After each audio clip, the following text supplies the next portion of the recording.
नमांसि सर्वेभ्यः। संस्कृत सुधा YouTube channel पर आपका हार्दिक स्वागत है।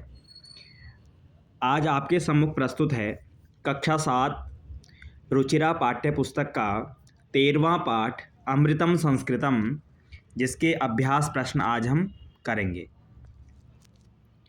तो आइए प्रारंभ करते हैं। प्रश्न 1 में उच्चारणम कुरुतः, आपको इन शब्दों का उच्चारण करना है। तो पहला है उपलब्धासु, चिकित्साशास्त्रम, भूगोलशास्त्रम विद्यमानाः संगणकस्य वैशिष्ट्यम वाङ्मये अर्थशास्त्रम। तो उच्चारण के पश्चात प्रश्न संख्या 2, प्रश्नानाम एकपदेन उत्तराणि लिखत। प्रश्नों को आपको एक पद में उत्तर लिखना है। मैंने यहाँ पर नीले पेन और लाल दोनों से लिख लिया है। उत्तर इनका एक ही है ना। का भाषा प्राचीनतमा? संस्कृतम। शून्य से प्रतिपादनम कः अकरोत्?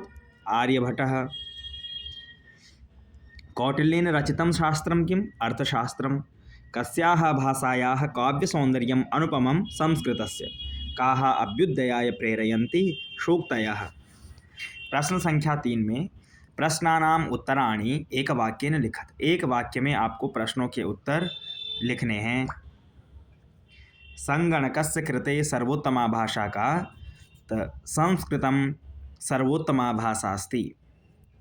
संस्कृतस्य वाङ्मयं कैः समृद्धम् अस्ति? संस्कृतस्य वाङ्मयं वेदपुराणैः समृद्धम् अस्ति। संस्कृतं किं शिक्षयति? संस्कृतं विश्वबन्धुत्वम् इति शिक्षयति। अस्माभिः संस्कृतं किमर्थं पठनीयं? ज्ञानवर्धनार्थम् अस्माभिः संस्कृतं पठनीयम्। आगे प्रश्न संख्या 4, इकारांत स्त्रीलिंग शब्द रूपम अधिकृत्य रिक्त स्थानानि पूरयन्त। इकारांत का अर्थ है ई जिसके अंत में है ना, वो हो गया इकारांत। ऐसे स्त्रीलिंग शब्द रूपों को लेकर के आपने रिक्त स्थान भरने हैं, यानी उनके यहाँ पे शब्द रूप दिए हुए हैं। जैसे गति शब्द है, गति का प्रथमा में गति ही, गति गतयः। ऐसे ही अब मति के आपको बनाने, मति ही, मति मतयः। बुद्धि का द्वितीया में बुद्धिम, बुद्धि बुद्धिः। तो प्रीति का बनाया प्रीतिम, प्रीति प्रीतिः। नीति का तृतीया में नीत्या, नीतिभ्याम नीतिभिः। इधर शांति का तृतीया में शांत्या, शांतिभ्याम शांतिभिः। मति का चतुर्थी में मति अथवा मतये दोनों रूप बनते हैं। मतिभ्याम मतिभ्यः। प्रकृति का चतुर्थी में प्रकृति, प्रकृतिभ्याम प्रकृतिभ्यः। कीर्ति का पंचमी में कीर्त्याः कीर्तिभ्याम कीर्तिभ्यः। गीति का पंचमी में गीत्याः गीतिभ्याम गीतिभ्यः। सूक्ति का षष्ठी में सूक्तेः सूक्त्योः सूक्तीनाम। कृति का षष्ठी में कृतेः कीर्त्योः कृतीनाम। धृति का सप्तमी में धृतौ धृत्योः धृतिषु। भीति का सप्तमी में भीतौ भीत्योः भीतिषु। मति का संबोधन में हे मते, हे मति, हे मतयः, है ना। ये संबोधन का रूप है, हे मते, हे मति, हे मतयः। आगे प्रश्न संख्या 5 की ओर चलते हैं। रेखांकितानि पदानि अधिकृत्य प्रश्न निर्माणं कुरुतः। जो रेखांकित पद है, जैसे निधि, संगणकस्य, संस्कृत साहित्य, वरिष्ठान, ये रेखांकित शब्द है। इनको लेकर के इनके स्थान पर प्रश्नवाचक शब्द का प्रयोग करके हमको प्रश्न बनाना है। आइए प्रारंभ करते हैं। पहला है संस्कृते ज्ञान विज्ञानयोः निधिः सुरक्षितो अस्ति। तो निधि के स्थान पर हम का लिख देंगे, का। तो संस्कृते ज्ञान विज्ञानयोः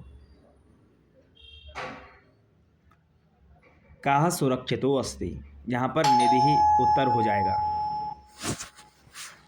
दूसरे में ख में संस्कृतमेव संगणकस्य कृते सर्वोत्तमा भाषा। संगणकस्य की जगह पे कस्य आ जाएगा।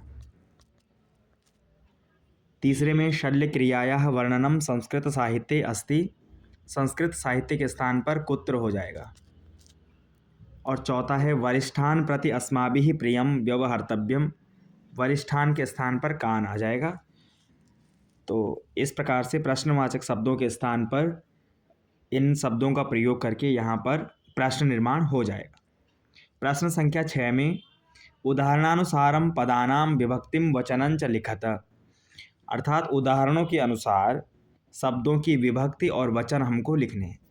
यहाँ पर पद दिए हैं, शब्द हैं, विभक्ति दी है, वचन दिए हैं।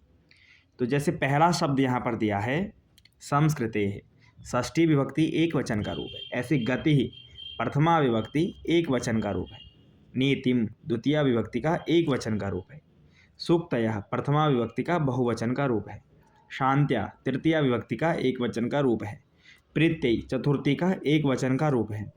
मतिषु सप्तमी का बहुवचन का रूप है।